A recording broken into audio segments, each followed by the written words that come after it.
cycle of domestic violence. Giovanna has worked at Women's Shelter for the past 10 years, where she passionately advocates against teen dating violence. She oversees group counseling for youth ranging in age from 7 to 24, including a group for teen moms.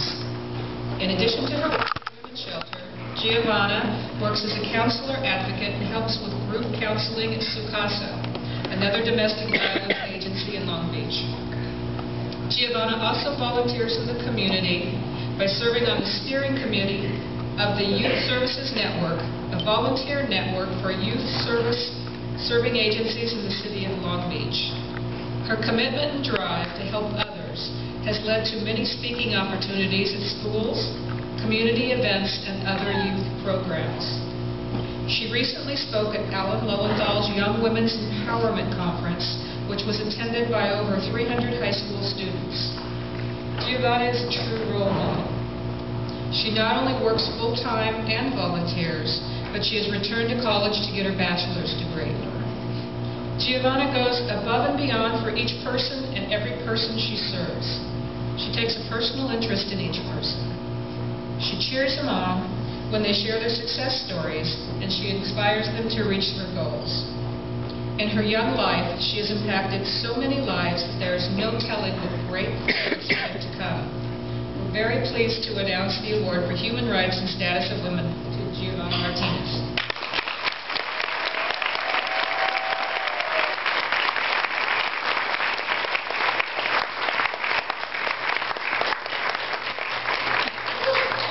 Here I am. I will confess something before we get started. I have a huge fear of podiums, so bear with me. Even though small ones, they still freak me out. I present as part of my job, and I speak to many youth, and I find it very easy to speak from the heart and very organically, so I've not really prepared anything. Because I knew that I would fall in love with this moment, and I would be able to say what I needed to say. First and foremost, I would love to thank the Soroptimist of Long Beach for choosing me, a Latina from East Long Beach, to receive this award. I really am honored, I'm humbled, and the moment I was told that I received this award, I've been on a journey, and a journey of people convincing me that I deserved it. Because I love what I do, and it comes so easy, and I think sometimes I feel I'm cheating you because I love what I do, and I shouldn't get an award for something that comes so easy. Secondly, I really would love to thank Jeff Williams, the Executive Director of Leadership Long Beach, for nominating me, for believing in me or seeing something in me that he felt that I deserved this. So thank you, Jeff.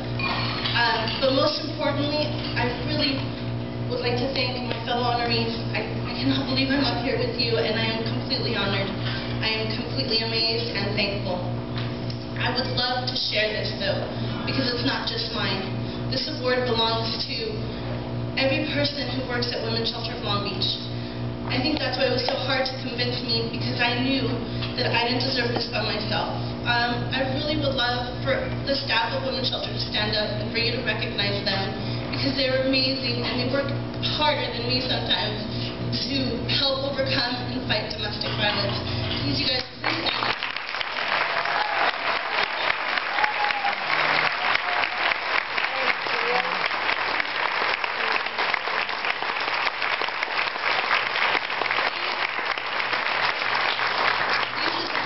And men who every day come to work and listen to these stories that unfortunately was once my story.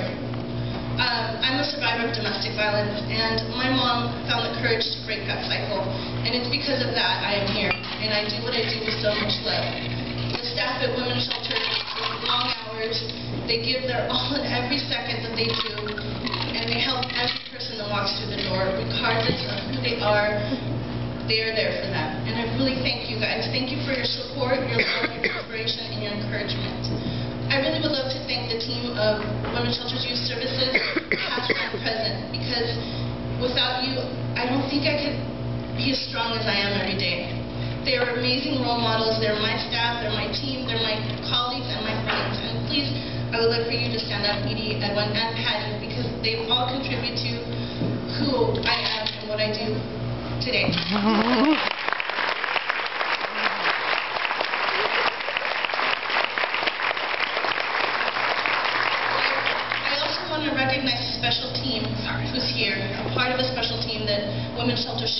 that's our DART team, our Domestic Abuse Response Team. Detective Robin Hopkins and Gail Wilson are here who run and work with this team, and every day at whatever hour are out there answering the domestic violence calls on the crime scene. So please stand up.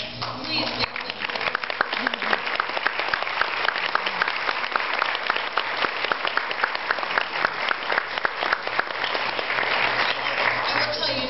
Hard work to sit and listen to these stories.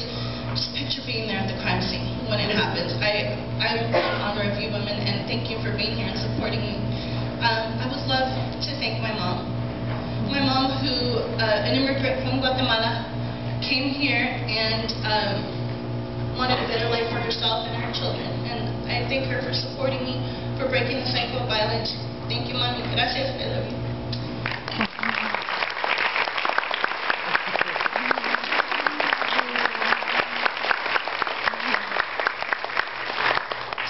And my loved ones, thank you for putting up with me, for listening to me, for being there for me, and for encouraging me every step of the way. I also want to acknowledge my sister, who we became sisters at 5 years old with an almost tragic incident where I was almost killed by a kickball, and she came in and saved me. And she's been my sister since then, and my best friend, and she's mended my broken heart and has encouraged me when things have gotten wrong. She's been there for me. I really want to thank Giovanna for that. And she's a magnificent woman, and I share this with her as well. And her mom, who's been my second mom through this all, whenever I would be angry at my mom, I'd go run to her. And so, thank you, Mom. Thank you. I lastly would love to share this. The reason why I'm here is the youth that we work with. The youth who come in who are scared, or completely scared, because they've come from a situation where the parents who were supposed to love, care, and nurture them have put them in a situation where there is domestic violence, and they encounter fear, and they encounter hate and threats and violence every day, and they walk through our doors with this strength, with this wanting to be loved, and for needing to be listened to, and I know that that's just a miracle for them to walk in. And I share this with them because they're the reason why I do this. Their strength, their bravery, their overcoming all these steps are the reason why I'm here. Our teen moms who we work with, who I lovingly call my baby mamas, and I know they would love to have been here, just to know that they found themselves in a situation where they were teen moms, and they fell in love with the person who they thought that they were going to be with for the rest of their lives, and then have that person be someone who was unsafe and who hurt them and unhealthy to them. And now having to leave that as a 17-year-old or 15-year-old with a child in their hands is incredible. And finding their strength and their resilience, I will tell you that if you want to come by on Thursday night, you will be filled with empowerment. And it's because of them that I keep doing what I do. It's because of them I went back to school and realized I need to educate myself, because I want so much more for them and for this cause. And I really share this with them, and I thank them for their bravery. And last but not least, this agency, Women's Shelter of Long Beach, I thank the board members for allowing me to work in such an amazing environment where not only do we serve women, but we serve men who are victims of domestic violence. We serve the LGBTQ community. I mean, you know, I go out into the community and I talk, and I'm out there, and I happen to be the face, which I don't know why at Women's Shelter, but I happen to be the face, and when they come and they say thank you for having services for men, thank you for having services for the LGBTQ community, I'm just honored. So thank you again, everybody, for choosing me, for allowing me to have this moment. It really is my shining moment, and I'm just very grateful. Thank you.